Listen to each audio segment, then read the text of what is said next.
Thank you, Mr. Speaker. So AB 166, this is a bill that sounds reasonable on its face. Here's the premise. High school seniors will make better life choices if they understand the implications of how those choices will play out in the future. The idea behind that is something that's pretty easy to support. People should have information to help them make decisions, especially at a time that's quite challenging for many. More information is generally a good thing, but that's only true to the extent that the information we have is valid and useful, and unfortunately, that's not the case here. There are two data pieces in this legislation that I want to highlight.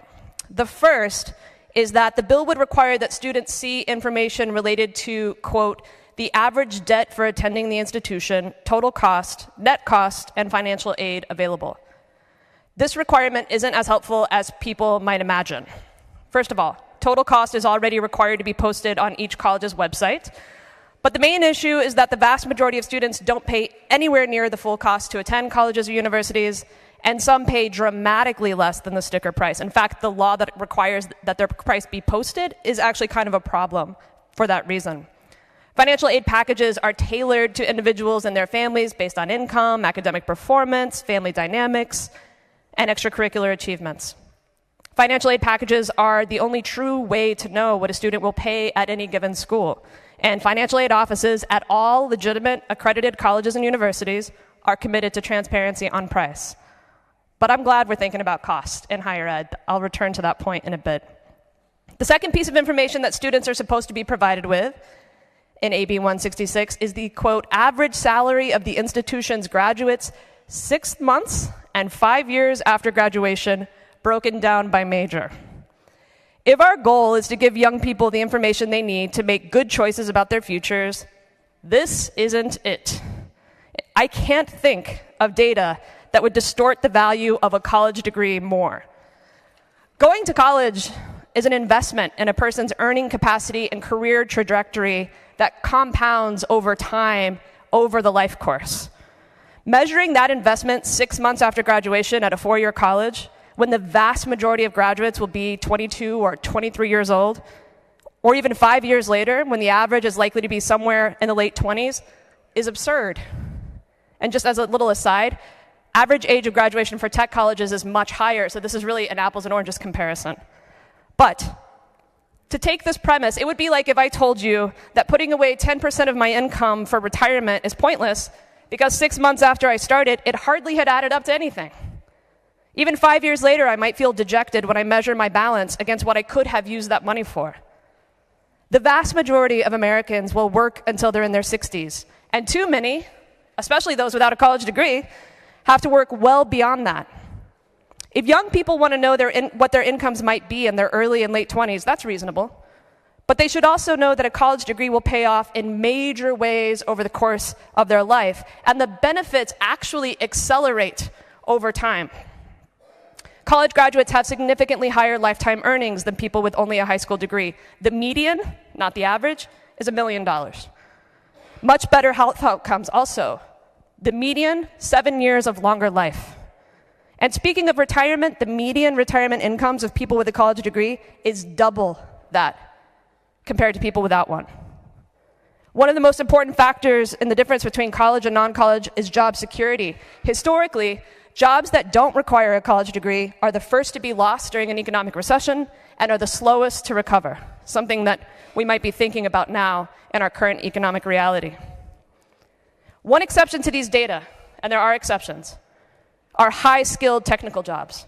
And so we should be very proud of the incredible technical college system that we have in our state. Another major exception are union jobs, which is why if we want to make sure we're not pushing everyone into higher education, and we should not, as I will talk about in a bit, let's also make sure that we're doing everything we can to protect and promote unions throughout our state. And let's make sure that our social safety net, like our unemployment insurance, is strong and easy to access, so that when our economy is under strain, as it inevitably will be, that is the reality under capitalism, you can see recession trends over time, we can catch people who need help, working people who lose their jobs. And I want to be extremely clear. We all know a 4-year degree is not for everyone. We need an economy that can support all kinds of people. As a college professor, I can tell you that watching a student who doesn't want to be in college, knowing that they're paying money for the privilege of feeling miserable and they should be doing something else, that is awful. And I want to tell you, I didn't see that kind of student often, but when I did, I would tell them, you know, if you're miserable, you don't have to be here. And sometimes it was clear that I was the first person who had ever told them that. But I also regularly had students who would tell me that their parents were making them major in business when all they really wanted to do was be a sociology major. Do we really think that someone's going to thrive when they're being coerced into something that's not for them? They would ask me, but what can you do with a sociology major? A lot. It turns out that employers love it when their employees can read and write well, understand data, and know how to think critically. A sociologist would never have accepted the premise of the data in this bill, for example. Survey data from employers makes it clear that they want more investment in social sciences and the liberal arts, not less. But the main point, students need to follow what makes them light up and feel energized. Because the fact is that if you have opportunity, are willing to work hard, and you're passionate about something, that's the difference maker. Which is why the best data on financial outcomes shows the 25th percentile, the 50th percentile, and the 75th percentile of each major. Not just an average. That's not how we do good data. And there's models out there that we could lean on if we want to write a good bill. So the difference maker is when you're passionate and you care. And I would tell my students, the goal in life is first, figure out who you are and what you have to contribute to the world. And then you will find your way. And I hope if education's a part of it, you have the resources to be there. And too often, no one had ever told students that was how we make a way. For every person in college who doesn't want to be there, there are probably 10 who would be there in a second if they just had a little bit more help. And I will tell you, what we are seeing more and more in higher ed is people who have to drop out because they have to work 20 or 30 hours a week just to pay rent. So the biggest part of this bill is we are obscuring the reality that one of the biggest reasons our college grads, including technical college grads, finish school with more debt than they should is that this body has stopped subsidizing their cost to attend school the way we used to. If we want to help people make better life choices and set them up for success, let's help make college, 2-year or 4-year, a better investment. Because this isn't just about them and the number of college degrees out there. We talk about workforce issues constantly, and then we ignore the biggest driver of workforce development we have, K-12 public education, technical colleges, and our 4-year university system. So let's bring down the price tag for students by increasing the Wisconsin grant and fully funding our public universities and tech colleges so that they can keep tuition low and welcome more people through their doors for less money. We have the best technical college system in the country, according to the president of the technical college system, and the most affordable and high-quality public university in the Midwest. But we can do better for our young people if we invest more and bring down the cost of attendance. Because a person doesn't really have a choice in life unless their options are actually attainable.